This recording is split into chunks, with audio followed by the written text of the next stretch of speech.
For the past 6 months, I've been working on a lot of Lanyard, and I wanted to show off some of the pieces that I had a lot of fun making that I hope you enjoy. First guy is this little guy. He started as a 5x1 box, split into three 1x1 boxes, then I braided them and joined them at the top. I think it came out really clean. I like how it feels. I like the way they cross. It got me into the idea of sort of disconnected boxes weaving through each other, so I made this guy. It starts as two 9x1 boxes.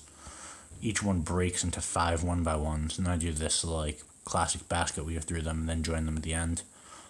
The thing I didn't realize when I was starting this piece was that the outermost ones, these oranges for example, will need to go quite a bit further than the inner orange one. But I made them all the same length, which is why the inner one gets this S curve going on. I don't think it's actually that bad looking, but if I was doing this again, I'd probably make the outsides a little bit longer, just a few stitches, to try to keep these lines straighter. I think that would have a nice effect also. Moving in a pretty different direction, here's a pretty big piece.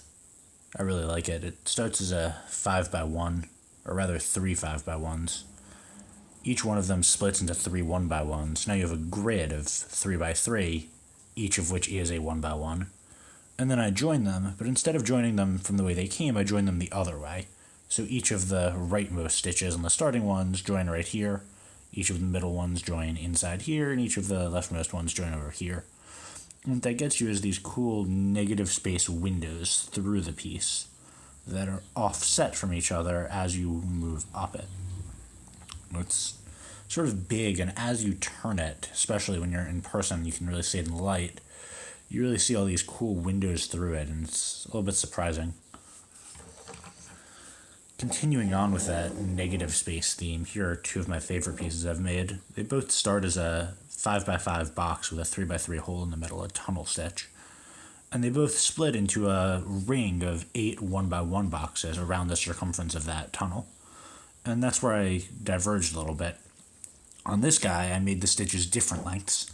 The innermost one is a 2, and then going outward towards the outside, it's 4, 6, 8, 10, and the same on the bottom. Whereas on this one, on the inside, I went 2, 2, 2. You can see there's these tiny little holes because of it. And then the middle is 4, and then the outside is 6, 3 6s, and you get much larger holes. And as a result, this guy curves around a vertex, around a corner, and you get this kind of cool pointed wheel shape. And there is no core in there, it's completely empty on the inside, but it is quite strong. Whereas this guy curves around an edge, gives it a very similar size, but very different shape. It's flat on the outside, and again, quite strong.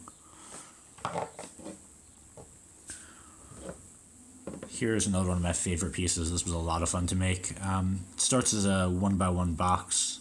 Then I add to it by adding to the middle a new color. So you get these really cool stripes of color making this big upside down V shape. But instead of just making it a sort of a big mass of plastic, I decided to go hollow.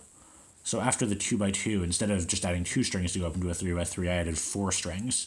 And thereafter on every layer I added 4 strings. And what you get is this really big, really strong shape. But it was a little bit easier to work with than something so giant because I didn't have to pull as many really long strings. This was a ton of fun to make, and I love showing it to people. It's really strong, really big, really solid. It feels good to hold. And last in this video, I've been experimenting lately with trying to make Lanyard polyhedra. So here's an octahedron for you. It starts as 12 1x1 boxes. Each of the edges starts as its own separate thing. And then I join them at the vertices by just joining 4 boxes into a classic 3x3 tunnel stitch with a 1x1 hole in the middle. And I did that at each vertex, orienting them correctly so that you get these nice triangles of color. And so each one of these lines up in nice color. Unfortunately, octahedron is the only Platonic solid where the number of edges meeting at every vertex is even, which means that getting nice colors is a little bit harder if you want to do the others. So here I have for you a dodecahedron, which is one of my favorite pieces I've ever made also. I love this thing. It's gigantic. You can see compared to my hand, it's probably a little bigger than a softball. It's really flexible. And I decided to go all one color just so that I could focus on the shape and not on the the color lineup. I really like how this piece came out. My next projects are going to be working on the other three Platonic solids, the tetrahedron, the cube, and the icosahedron. Next step is probably cube. I need a little break from working on something this big, but I'm hoping that all of those come out really nice as well.